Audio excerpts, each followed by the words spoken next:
তো ভাই আমার হাতে থাকা নোটটি হচ্ছে বাংলাদেশের ৫ টাকার একটি নোট।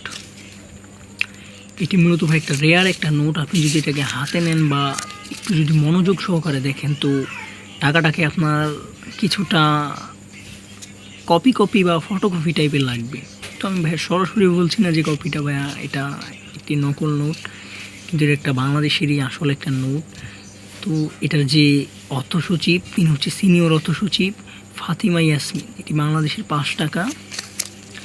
এটি মূলত ২০২২ সালে বাংলাদেশে প্রকাশিত হয়। এটার পিছে ভাইয়া রয়েছে গণপ্রজাতন্ত্র বাংলাদেশ সরকার লেখা, মানে একটি সরকারি নোট, এবং পিছে রয়েছে কুসুমা মসজিদ নওগাঁও, এবং সামনে বাম দিকে রয়েছে শেখ মুজিবুর রহমানের একটি ছবি, এবং এখানেও সম্ভবত শেখ মুজিবুর রহমানের একটি ছবি রয়েছে। দুদিকেই ভাইয়া রয়েছে সিরিয়াল নাম্বার এবং বড় করে লেখা আছে ৫ টাকা। তো আপনি যদি এখানে ভালোভাবে দেখেন তো এখানেও ৫ টাকা লেখা থাকার কথা, হয়তো লেখছি কি না ভাই এটা আমি লক্ষ্য করি নাই।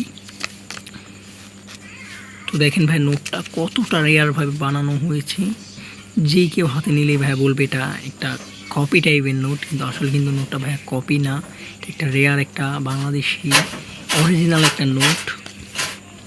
তো এটাই ছিল ভাইয়া আমাদের ভিডিও।